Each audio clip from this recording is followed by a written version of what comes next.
버논, 그 주소 좀 보세요. 그들이 해리가 어디서 자는지 어떻게 알았을까요? 설마 우리 집을 감시하고 있는 게 아닐까요? 감시, 염탐. 그럴지도 모르지. 버논 이모부가 신경질적으로 중얼거렸다. 그럼 우리 어떡해요, 버논? 답장을 써야 될까요? 감시받는 건 정말 싫다고 말해야. 해리는 버논 이모부의 빛나는 까만 구두가 식당을 천천히 왔다 갔다 하는 걸 볼 수 있었다. 아니야. 그가 마침내 말했다. 아니야. 그냥 무시해버리는 거야. 그들이 답장을 받지 못한다면. 그래, 그게 좋겠어. 모른 체 하자. 하지만 이런 편지를 집안에 들어놓을 순 없어, 페투니아. 우리가 저를 받아들였을 때 터무니없는 위험한 생각 같은 것은 뿌리 뽑아 버리겠다고 맹세하지 않았소? 그날 저녁 버논 이모부는 퇴근한 뒤 전에는 한 번도 하지 않았던 일을 했다. 그가 해리의 벽장을 찾아온 것이다. 버논 이모부가 좁은 문을 밀고 들어오자마자 해리가 물었다. 제 편지는 어디에 있어요? 제게 편지를 쓴 사람이 누구죠?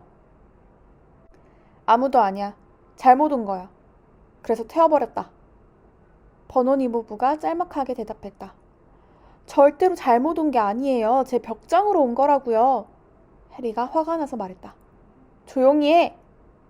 버논 이모부가 큰 소리로 말하자 천장에서 거미 몇 마리가 툭 떨어졌다.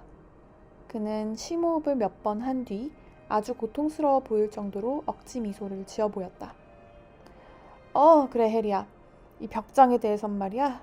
네 이모랑 내가 생각해봤는데 네가 이곳에서 지내기에는 점점 더 몸집이 커지고 있어서 우리는 네가 두들리의 2층 침실로 옮기는 게 좋겠다고 생각하고 있어. 왜요? 해리가 물었다. 아무것도 묻지 마. 이모부가 날카롭게 말했다. 네 물건들 당장 2층으로 가져가라.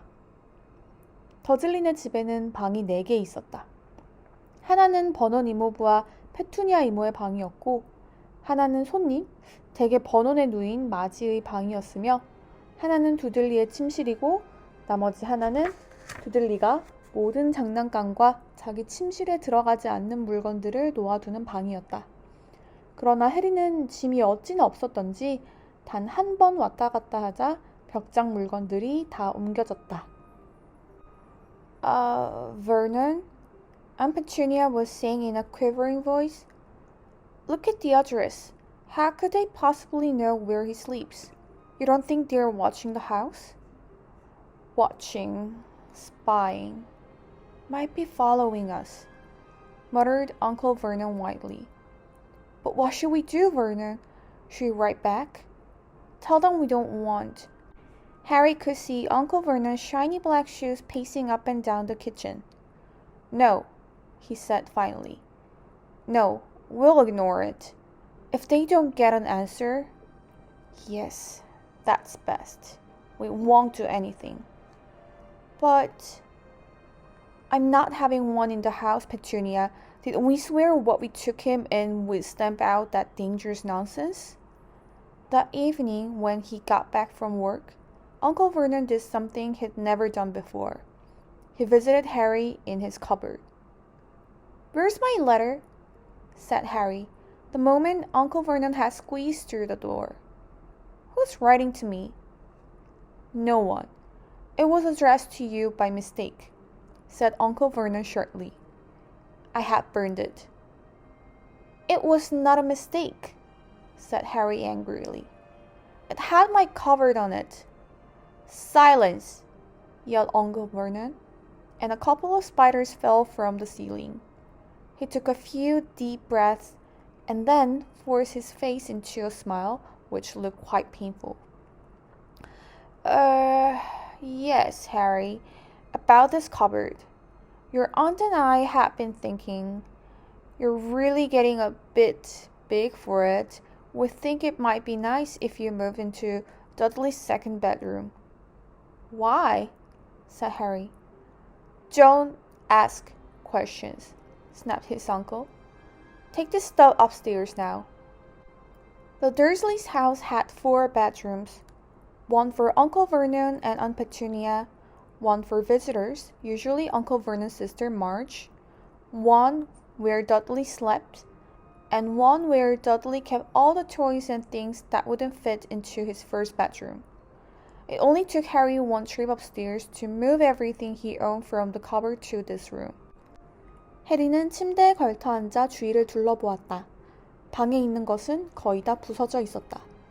한 달 전에 산 비디오 카메라는 두들리가 언젠가 옆집 개를 쫓아내는 데 사용했던 움직이는 작은 탱크 위에 놓여 있었고, 한쪽 구석에는 두들리가 자기가 가장 좋아하는 텔레비전 프로그램이 취소되자 발로 꽉 밟아버렸던 첫 번째 텔레비전 수상기가 있었다. 또 한때는 두들리가 학교에서 진짜 공기총과 맞바꿔온 앵무새가 살았던 커다란 새장이, 그가 그 위에 주저앉는 바람에 모서리들이 완전히 일그러진 채 선반 위에 올려져 있었다. 다른 선반들은 책으로 가득 차 있었지만 사람의 손이 전혀 닿지 않았던 듯 먼지가 뽀얗게 쌓여 있었다. 아래층에서 두들리가 엉엉 울며 자기 엄마에게 마구 고함치는 소리가 들려왔다. 난 쟤가 저기 있는 거 싫어. 그 방은 내 거야. 나가라고 해. 해리는 한숨을 쉬며 침대에 다리를 쭉 뻗고 누웠다. 어제까지는 벽장이 아닌 2층에만 있게 된다면 어떤 대가라도 치를 수 있을 것 같았다. 하지만 오늘은 편지 없이 이곳에 있느니 차라리 편지를 가지고 벽장으로 돌아갔으면 좋겠다는 생각이 들었다. He sat down on the bed and stared around him. Nearly everything in here was broken. The month-old video camera was lying on top of a small working tank Dudley had once driven over the next-door neighbor's dog. In the corner was Dudley's first ever television set, which he put his foot through when his favorite program had been cancelled. There was a large bird cage which had once held a parrot that Dudley had swept at school for a real air rifle, which was up on a shelf with the end all bent because Dudley had sat on it. Other shelves were full of books. They were the only things in the room that looked as through that never been touched. From downstairs came the sound of Dudley bawling at his mother. I don't want him in there. I need that room. Make him get out. Harry sighed and stretched out on the bed. Yesterday, he'd have given anything to be up here. Today, he'd rather be back in his cupboard with that letter than up here without it. 다음 날 아침 식사 때는 평소와 달리 모두가 말이 없었다.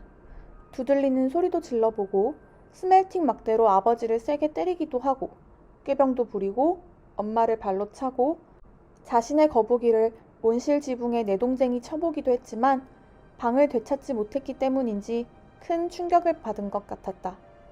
해리는 어제 이맘때를 생각하며 현관에서 편지를 뜯어보지 않은 것을 몹시 후회하고 있었다. 버논 이모부와 페투니아 이모는 어두운 표정으로 계속해서 서로를 험악하게 쳐다보고 있었다. 아침에 우편물이 도착하자 버논 이모부는 애써 해리에게 친절하게 보이려 하면서 두들리에게 가져오라고 했다. 두들리는 거실을 걸어가는 동안 내내 스멜팅 막대로 물건들을 툭툭 쳤다. 그런데 두들리가 소리쳤다. 또 왔어요. 프리베카 4번지, 가장 작은 방 해리포터로요. 버논 이모부는 숨이 끊어질 듯한 비명을 지르며 자리에서 벌떡 일어나 거실로 달려갔고 해리도 뒤를 바짝 쫓아갔다. 버논 이모부는 두들리에게서 편지를 뺏기 위해 마룻바닥에서 씨름을 벌여야만 했다.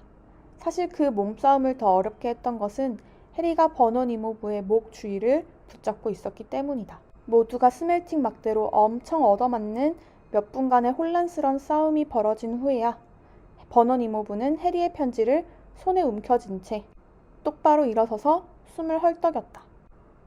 네 벽장, 아니, 네 방으로 가. 해리에게 명령했다. 두들리, 너도 들어가라. 어서. 해리는 방에서 왔다 갔다 했다. 누군지는 모르지만 편지를 보낸 사람은 그가 벽장에서 이사 나왔다는 것뿐만 아니라 첫 번째 편지를 받지 못했다는 것도 알고 있는 것 같았다. 그건 편지를 또 다시 보낼 거라는 뜻일까? 그렇다면 이번에는 반드시 편지를 받을 수 있도록 확실히 하리라. 그는 계획을 세웠다. 그 다음 날 아침, 6시에 자명종이 울렸다. 해리는 자명종을 얼른 끄고 조용히 옷을 갈아입었다. 더즐리 가족이 깰까봐 걱정이 되었기 때문이다. 그는 전등 하나 켜지 않고 아래층으로 살금살금 내려갔다. 해리는 프리백과 모퉁이에서 우편 배달부를 기다렸다가 4번지로 오는 편지들을 먼저 받을 생각이었다. 어두운 거실을 지나 현관문 쪽으로 살금살금 기어가는 그의 가슴이 쿵쾅쿵쾅 두 방망이질을 했다. 아! 해리는 깜짝 놀랐다. 현관문 앞 발판에서 뭔가 크고 물컹한 것을 밟았던 것이다. 뭔가 살아있는 걸. 2층의 전등이 딸깍하고 켜졌고 해리는 그 커다랗고 물컹한 것이 이모부의 얼굴이라는 것을 알았다. 해리가 편지를 받지 못하게 하기 위해 버논 이모부가 현관문 앞에 침낭을 깔고 누워 있었던 것이다. 그는 해리에게 30분간 고함을 치곤 차 한 잔 타오라고 시켰다. 해리는 불쌍하게 발을 질질 끌며 식당으로 걸어갔고 그가 돌아왔을 때는 우편물이 이미 도착해 버논 이모부의 무릎 위에 놓여 있었다. 해리는 주소와 성명이 초록색 잉크로 쓰여진 편지 3통을 볼 수 있었다. 해리가 말을 꺼냈지만 버논 이모부는 그의 눈앞에서 그 편지들을 갈기갈기 찢어버렸다. 버논 이모부는 그날 직장에 나가지 않았다. 그는 집에서 우편함에 못질을 했다. 이것 좀 봐. 그는 입에 못을 하나 가득 문 채로 페투니아 이모에게 설명했다. 그들이 편지를 배달할 수 없으면 포기하겠지. 난 이 방법이 먹혀들 것 같지 않아요, 버논. 이 사람들의 마음은 기묘하게 움직인단 말이야, 페투니아. 그들은 당신이랑 나랑은 달라. 버논 이모부는 페투니아 이모가 막 가져다 준 과일 케이크 조각으로 못을 때려 박으려고 하면서 말했다. Next morning at breakfast, everyone was rather quiet. Dudley was in shock. He'd screamed, whacked his father with his smelting stick, been sick on purpose, kicked his mother, and thrown his turtles through the greenhouse roof, and he still didn't have his room back. Harry was thinking about this time yesterday and bitterly wishing he'd opened the letter in the hall. Uncle Vernon and Aunt Petunia kept looking at each other darkly. When the mail arrived, Uncle Vernon, who seemed to be trying to be nice to Harry, made Dudley go and get it. They heard him banging things with his smelting stick all the way down the hall. Then he shouted, "There's another one! Mr. H. Potter, the smallest bedroom, 4 Privet Drive." With a strangled cry, Uncle Vernon leapt from his seat and ran down the hall, Harry right behind him. Uncle Vernon had to wrestle Dudley to the ground to get the letter from him, which was made difficult by the fact that Harry had grabbed Uncle Vernon around the neck from behind. After a minute of confused fighting, in which everyone got hit a lot by the smelting stick, Uncle Vernon straightened up, gasping for breath, with Harry's letter clutched in his hand. "Go to your cupboard. Your bedroom." He whizzed at Harry. "Dudley, go. Just go." Harry walked round and round his new room.